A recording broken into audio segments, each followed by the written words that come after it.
Hello everyone, it's Model40248 and welcome to the long-awaited, the ever so long-awaited second episode of Let's Talk. Today we'll be talking about 4 books from a beautiful man from Maine known as Stephen King. Now, before we begin this episode, there's a couple things I'd like to talk about. First off, this was originally going to be a 3-parter series about the 8 Dark Tower books and then the 4 books we're going to talk about today. But I tried to talk about the Dark Tower books and that failed miserably. I don't know, I just didn't feel it. So, we're gonna frickin' talk about 4 Stephen King books today. Salem's Lot, The Shining, Pet Sematary, and The Eye of the Dragon. So, 4 of his earlier books, you know. These are probably my favorite 4 Stephen King books that aren't, focused on the Dark Tower, although one of them sort of is. If you heard that noise, good for you. I don't know what that was. But, I guess we'll start out with the one that does have to do with the Dark Tower. The Eye of the Dragon. Its initial print was on the 2nd of February, 1987, and if you hear clicking, that's because I have the wikis pulled up in front of me, just so I can know character names and stuff. Because I had the books for the Dark Tower one, and I don't know, that literally just turned into me flipping pages, trying to find information. So here we are at a wiki. So, yeah, The Eye of the Dragon. This is one of Stephen King's few, and maybe even only, like, really 100%, like, fantasy stories. Well, yes, it does take place in the Dark Tower universe. It's much more stylistically, like, fantasy. Essentially, it's about 2 boys, Peter and Thomas. They're crown princes, you see. Well, Peter is. Thomas is the younger one, cause screw that shit. Yeah, so, story starts out with King Roland, the father of Roland Deschain, perhaps? Maybe, maybe not. We don't really know. And, King Roland, a little legend about him slaying the last dragon, and now he has it hung up in his fireplace thing. And then we get a little bit of talk. Oh, before I go on, sorry, but spoiler warning for all 4 of these, because I probably am gonna talk about the books to the very end. Probably,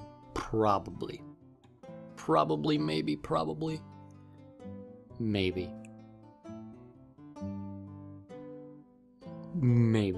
Anyway, where were we? Yes. King Roland kills the last dragon. He has it hung up in his fireplace room. And then we talk about Flag, who killed King Roland's first wife, Queen Sasha, when she was giving birth to little Thomas. Because Queen Sasha was the only one keeping King Roland from giving everything to Flag. And also Flag is the man in black from the Dark Tower, if you didn't know that one. So, yeah, King Roland eventually goes old and senile and stuff. And by that I mean, he's poisoned. He's poisoned by Flag. And, Flag then realizes that Peter, the older son, is way too smart. Way too smart to give Flag all of the control of Delian. So, some things happen. He's brought to court for being the one who poisoned Roland. But he wasn't. He wasn't. It was Flag. We all know it was little naughty Flag. So Peter is put in the Needle, which is essentially a big, huge tower with one little jail room in it. And the jailer there is a drunk and an asshole. But yeah. So then Thomas becomes king because the people of Delian think Peter killed Roland, which he didn't, again, for the 3rd time. It was Flag. Sorry, had to move my mic a little, just felt good. to move it. So yeah. And while in prison, Peter, Flag was right, Peter is a very smart boy. So Needle, hang on, I'm reading this really quick. Yeah, that's right. Peter gets a dollhouse and a bunch of napkins, and this is the crazy part, by the way, which is like the best. Every meal that he has in the Needle, Peter asks for a napkin. So it's 3 meals a day, so it's 3 napkins. He keeps saving these napkins until he gets a rope, and he goes all the way down to the bottom. And yeah, Thomas watched Flag poison Roland, and some shooting happens, and Flag wizards off, and all in all, at the end, Peter is declared the king. The book is there's a plot summary, by the way. Now onto the opinions section of this video. The eyes of the dragon themselves are pretty cool. If you're wondering why they're called the eyes of the dragon, Thomas, the littler of the brothers, if you hadn't guessed, looks through the eyes of the stuffed dragon to like understand that Flag is an evil dude. So yeah, there's your whole explanation for that plot, for that title. And it was an okay book. It moved fairly quickly, you know. But all in all, it felt sort of, it was a political drama, you know. So it felt a little, I don't know what to call it. It wasn't very like Stephen King, obviously, which is kind of why I like it so much, because it's so un-Stephen King. It's a good one, you know, if you're into fantasies and fantasy and stuff like that. So yeah, that's The Eyes of the Dragon. Sorry, this is gonna be, I warned you guys, this is gonna be all fluff and flopped all over the place. So let's see, what next? I guess let's go to Salem's Lot. I'll do the opinions on this one first, because I don't really remember much of the plot. But I do remember liking this book a lot. I think actually my English teacher was the one who was like, this is a good book. So I tried it out, and it was, in fact, a good book. Cool thing about this one is, once again, it ties into the Dark Tower, as a lot of these books do, actually. So, Father Callahan, the local priest at Jerusalem's Lot, Maine, which is our main setting for Salem's Lot. He shows up again in book 5? Yeah, 5. The Wolves of the Kala. And spoiler for the Dark Tower, he dies in book 6 after fighting off a whole bunch of vampires with his crazy magic holy touch. Salem's Lot, pretty cool. Nice, like, vampires, you know, it's a vampire book, in case you didn't know, for one. And for two, it takes little bits and pieces from old vampire lore, like vampires can't go inside unless invited, and, you know, a stake through the heart is the only thing that kills them, and sunlight. But, these vampires mind control people to get them to let them in, which is cheating. It's cheating. It's a cool book. I'm trying to think what exactly the ending is, other than the cool fight against Barlow, the main vampire, who I believe also shows up in, again, book 6. Barlow, I believe, does show up again, but I don't know how plot important he is. But I know he's mentioned. I know he's mentioned in passing, at least. And, oh look, there's another character named Susan here. Stephen King likes the name Susan. There's Susanna from the Dark Towers, and here we have Susan from Salem's Lot. Oh, I forgot to give you the facts about this. It was published in 75. So there's that. Doesn't give an exact date. Good job, Wikipedia. I know, not the best place, but mostly this is for names, the Wikipedia.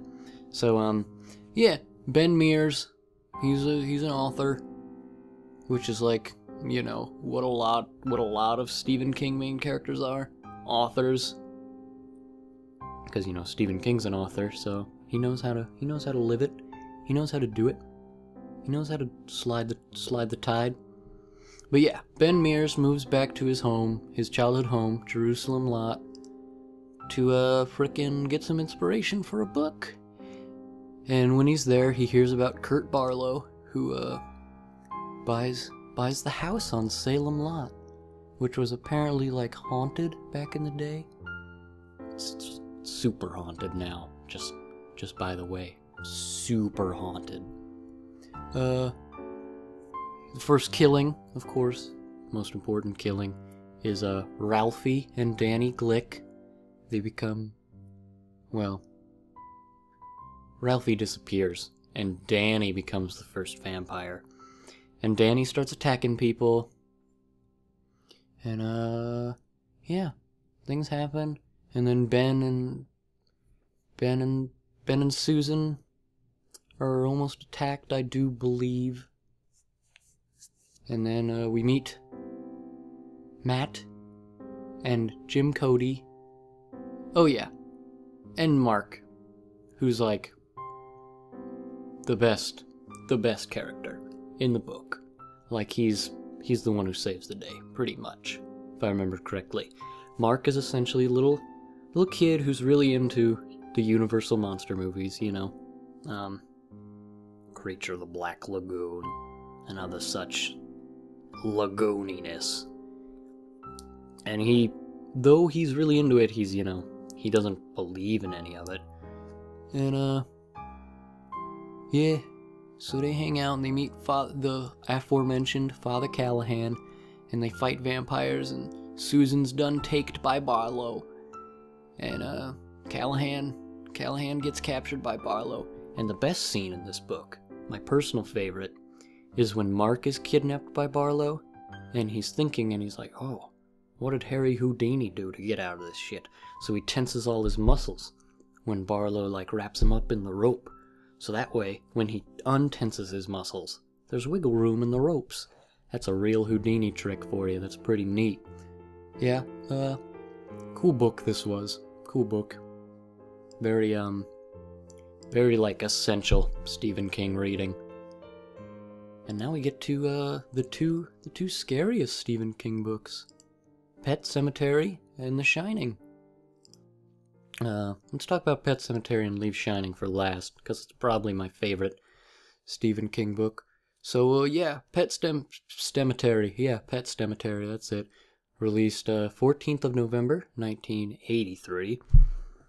It follows a Lewis Creed, a doctor, who moves to Ludlow, Maine, with his wife Rachel and his two kids, Ellie and Gage, and their cat, Winston Churchill, which is a great name for a cat, by the way. What was that? I don't know. What was that? I don't know. Anyway, yeah, Winston Churchill. He's a cat. And there's an elderly man hanging out called Jude Crandall. He's like, right away, a little foreshadowing here, right away, like when they move in, Judd is like, hey, you see this road that runs past your house? Trucks go flying by here super fast, like. What the F? Who's knocking on the ceiling? Or I guess it's the floor, but still. If you can hear that, I apologize. I'm gonna turn the gain down a little so you can't. Now you probably can't hear me. Okay, there.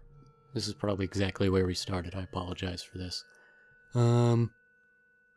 So yeah, Judd talks about the road and how trucks speed on it a lot and stuff like that. And, Judd and Lewis start hanging out, and they become real fast friends. And, Judd is like, hey, you wanna see this crazy cemetery that's near your house? bad stuff happens there, but I'll show it to you anyway, 'cause I trust you.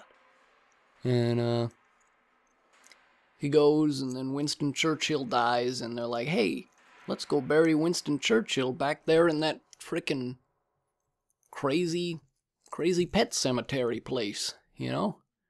So yeah, they do that, and, then, at Halloween, you know, Judd's wife, she has an almost fatal heart attack, but because Lewis is a plot-convenient doctor, she lives. Which is great. Oh wait, I apologize, I jumped the gun. Norma has the heart attack, and then Winston Churchill dies. Wonderful. Just wonderful. And then, the next day, you know, after being buried, Winston Churchill comes back, and they talk about how much he's changed, which he's changed a lot. Like, he smells really bad all the time, and he's super aloof, and he hates the sunshine and stuff, and he's like, excuse me, little burp, he is like really rough with mice. Like excuse me, second little burp, he like catches mice and he just rips them to shreds. Oh, 'cause he can, you know, 'cause he's a dude like that, and he's a zombie. And then, you know, Judd and Lewis get to talking, and Lewis, you know, being a man of science and curiosity, is like, yo, did a human ever get buried back there? And Judd is sort of like, no. Which is obviously, writing speak for, yes, of course some poor sap got buried back there. I mean, come on. That's the point of the book. And then,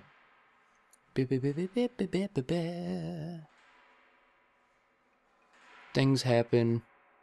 Oh yeah, after Lewis is like, did anybody get put in there?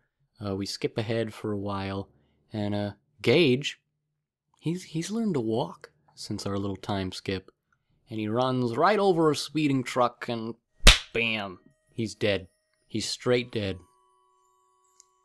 And so that happens, and Lois gets all sad, and he's like, Judd, please tell me the pet cemetery can bring my little boy back. And Judd talks about a man named Timmy Batterman, who was put in that pet cemetery, came back, and he was scary. He was really scary. Like, not as scary. The cat wasn't as scary because the cat couldn't talk. But when you put a human in there, he talks, and he knows every sin a person has committed, and he knows about all their deep, dark, evil inside feelings. But Louise, whatever, is like, you know what? Screw your warning. And he goes, and there's this amazing scene where Lewis, like, frickin' hops the fence to the cemetery. I couldn't think of the word. I almost said burial ground. Hops the fence to the cemetery where little Gage is buried, unburyfies him, takes him home, and buries him in the pet cemetery. And all this time, because of the wake, his wife was all like, hey, I'm gonna take our daughter and we're gonna go to my mother's house. 'Cause reasons. And then, Ellie, the little daughter, you know how daughters are, she's like, I had a dream. Daddy's in serious trouble. And his wife, who I forgot the name of already, Rachel, thank you, Wikipedia. His wife, Rachel, is all like, that's poppycock. Shut up. You don't know anything. So they hang out at their mother's for a while, and then, Gage comes back, you know, as you'd expect, and, things get real scary now. He breaks into Judd's house, and he taunts Judd about how they can't have kids, which is implied. Thanks, Wikipedia, I didn't even notice that when I was reading the book. And then, he straight up murderizes Judd with one of Lewis's scalpels, because remember, Lewis is a doctor. And then Lewis is like, hey, you know, my cat Winston Churchill came back to life, my son run over by a truck right in front of my eyes, now he's back to life, but he's a scary demon monster, and so now Lewis is just straight insane.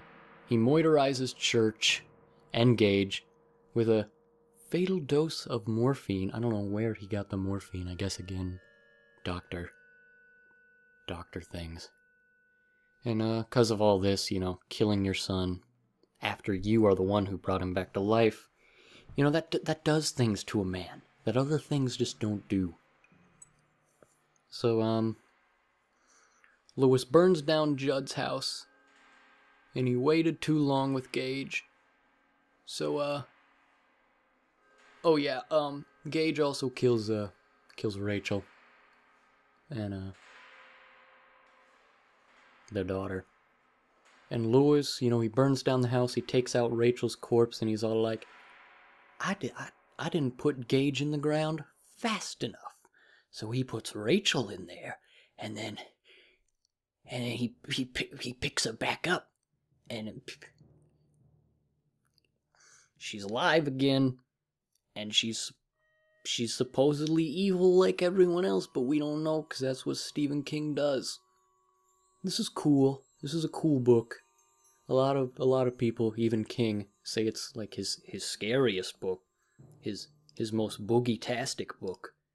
But it's not his most boogie-tastic book. That is the book we're about to talk about, but that's for when we talk about that book. Pet Sematary, while I didn't feel like legitimate fear to the point where I had to stop reading the book, I definitely did get third little burp, I apologize. I definitely did get little chills and little floofy flaffs and sort when I was reading it, like, oh, it's scary. It's scary. Especially the part where Gage, the little, like, 4-year-old, starts talking like a grown-up and kills an old man, a World War II vet. Good book, great book, but not his best book. His best book is The Shining. Well, actually, his best book is The Dark Tower, but don't tell anyone I told you that. Excuse me. Yeah, The Shining. Have you not watched The Shining? I mean, it's great. It's a great book. It's about Jack Torrance, Wendy Torrance, Danny Torrance. Jack Torrance was an alcoholic, a raging alcoholic, and a writer, which is another thing Stephen King writes about a lot, alcoholics. Because Stephen King was one. Surprise. Yeah, so, he's a crazy alcoholic, and Wendy finally gets fed up with it when Jack breaks Danny's arm, and, he also, like, literally pummels some kid, part in his English class, because Jack is also a college teacher. So there's that. And, so he loses his job, and eventually, like, Stuart Ullman, the little rat bastard, is like, hey, you can work here, because your friend pulled some favors. So Jack, Wendy, Danny move up to the Overlook Hotel for the winter to take care of it. You know, it's some, like, historic site, lots of amazing things have happened, and before they go, this is always a good sign, by the way, Danny's imaginary friend Tony is like, yo, Danny, you shouldn't be doing it. Place is scary. Place is no good. And yeah, you know, that's just how it goes. When the Torrances arrive, it's the last day for everyone to check out and leave, all the staff, and that's when Danny meets the coolest character in the book, Dick Halloran. His name is Dick, which is funny. Dick Halloran is a black man and another man with The Shining, like little Danny, but Danny doesn't know it's called The Shining until he meets Dick. And Dick's like, alright, shoot me with a blast of your Shining. And Danny shoots him with a blast of his Shining, and Dick's like, wow, you're really good. And Danny's like, am I? I was holding back, because I thought if I hit you with my fully extended erecto Shining, you'd die. And he's like, you know what? If you need anything, you shine at me. You're so strong you can probably shine at me down in Florida. Because that's where I'm going. And he leaves for Florida. And, you know, things happen like they do. Frickin' Jack takes care of the hotel.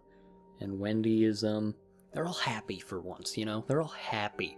Jack is finally riding again. Jack is finally 100% away from alcohol. So Wendy can't get all up in his business about that. And Danny has his mommy and daddy, and they aren't fighting, and they aren't thinking about divorce. Because he knows when they're thinking about divorce.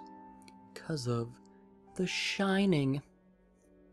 That's why it's called The Shining, by the way. Because, Danny has The Shining. It's kind of important. So the Overlook Hotel is actually one big ghost. That is like, I'm gonna use Jack Torrance to take Danny Torrance, because people with The Shining apparently taste good to magic hotels. And, yeah. That happens, and, it eventually starts to snow, which, you know, is to be expected. It's winter, and it snows. It snows hard. Like, it snows so hard that they can't even, like, leave the hotel some days. And, God, what happens? Some things happen that aren't important.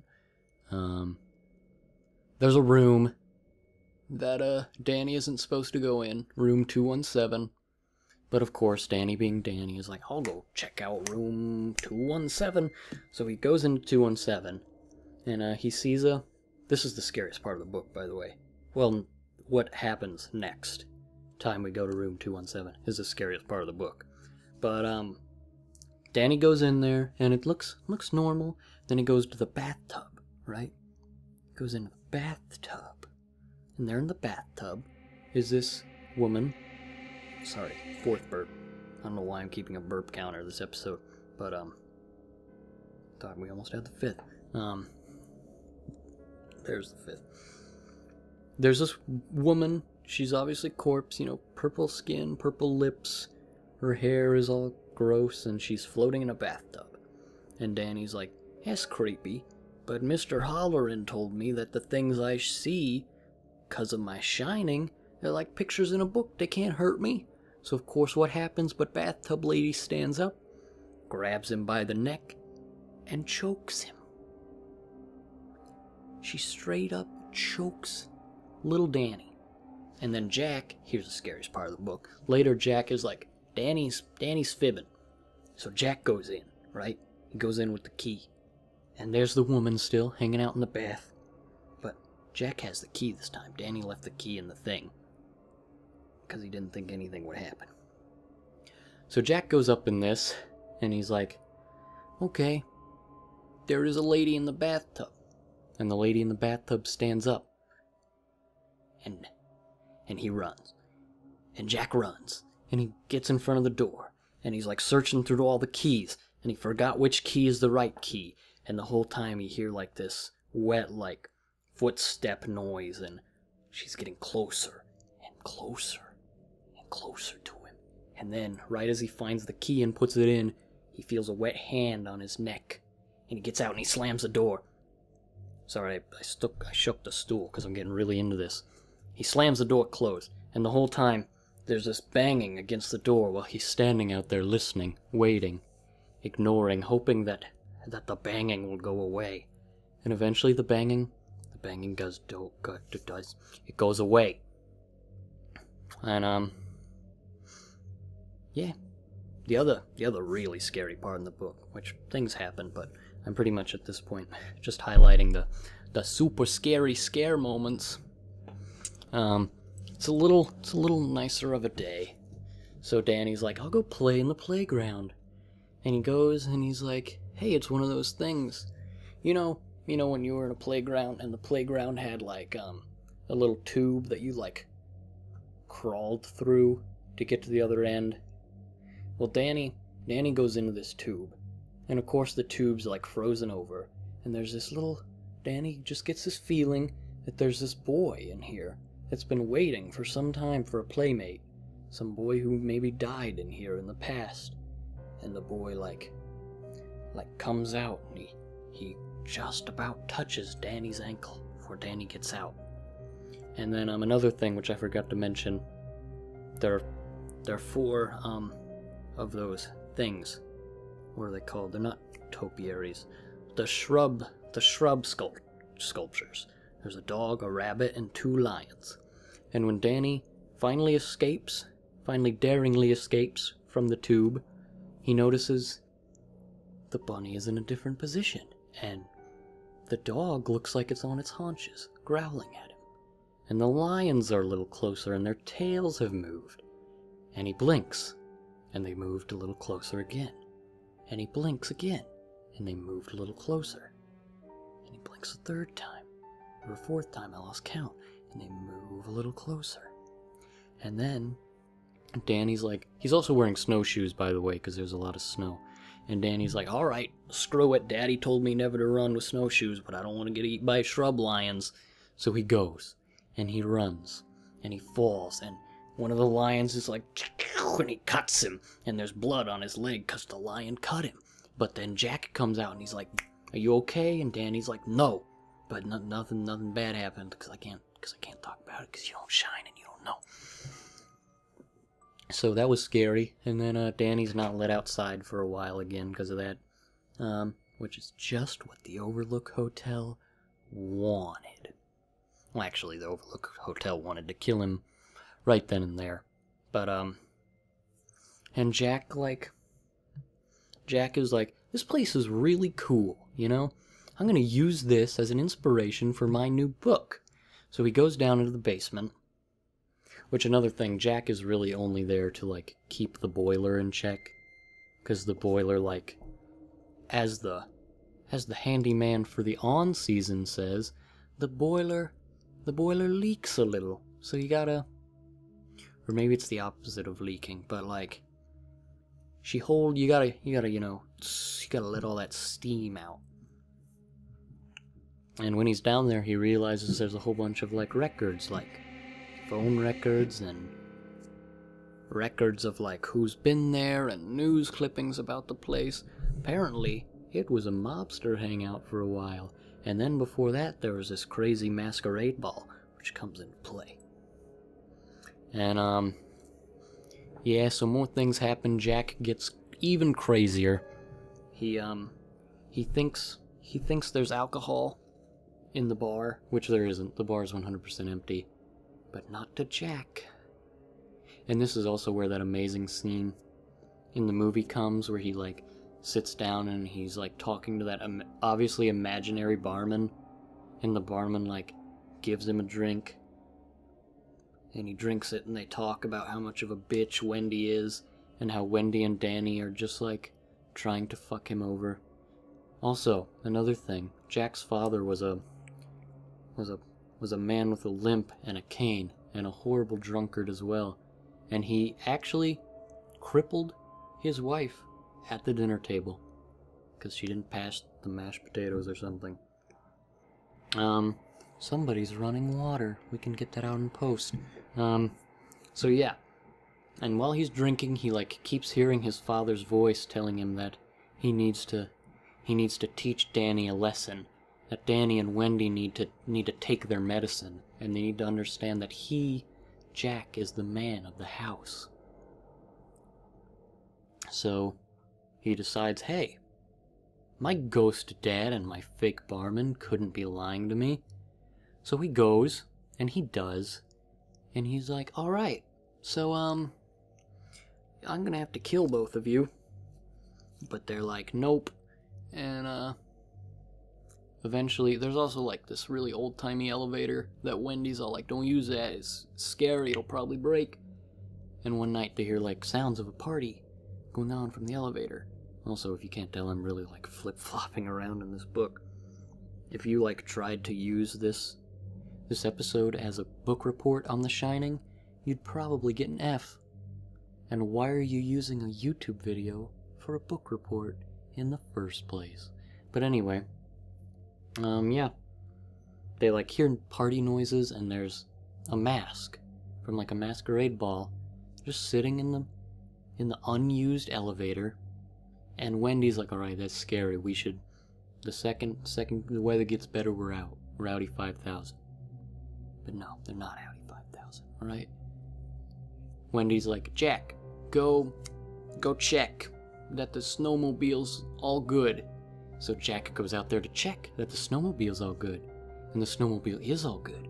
And then the Overlook is like, hey kid, you know, your family's just trying to fuck you over. So he takes the battery for the snowmobile and he throws it off, because the Overlook's on top of a mountain. He throws it off the mountain into the forest, and now they're out of batteries. Oopsie, no more batteries. So, yeah. And, then Danny, this is like, we're pretty much at the home stretch now. Also, if you're wondering, the twin girls are not in the book. They're movie exclusives. But, yeah. Danny's like, well, my shining is telling me that Daddy's crazy. So, he leaves to go talk to Daddy, and there's this guy out there out in the hall in a dog suit, and he's like, he's obviously way more dog than man. Like, he bares his teeth and he like snarls and growls at Danny, and he's like, get out. You suck. Your daddy's gonna die. And Danny's like, no, don't do that. And he's like, so he goes back into the room, and he shines, and he's like, Dick, I need your help. Daddy's gone crazy. I think it's the hotel. So Dick goes from Florida to the Overlook, and of course, there's a blizzard in the state where the Overlook is, because that's how powerful the Overlook is. It caused a blizzard, so Dick couldn't get there. But Dick gets there. He almost dies several times, but he gets there because of other people with the shining. Bum bum bum. Anyway, I don't know why I added a self-music sting. He gets there. Dick finds Wendy, who's like barely alive, and at the same time, Danny is upstairs keeping Jack, or the Overlook, or Crazy Ghost Man, whatever you want to call him, in check. And he's like, you're not Daddy. You can't fool me, Overlook Hotel. And then Jack gets the better of Danny, you know, because Danny's a boy.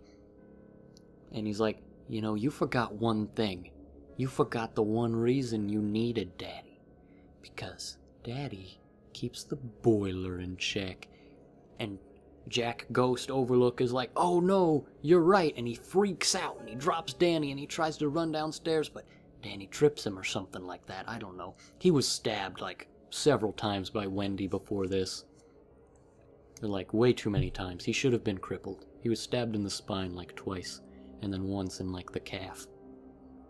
So he runs down to the basement, but right before they can do that, Dick comes up and he's like, we gotta get out of here.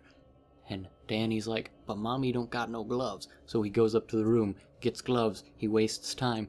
Dick puts them all in the snowmobile. They get out, and right as they're driving away, right as they're about to drive away, the Overlook is like, hey Dick, buddy, old pal, don't you think that's a bad idea? You know, I don't think you should be doing that. But Dick has the sense. He has more sense than Jack.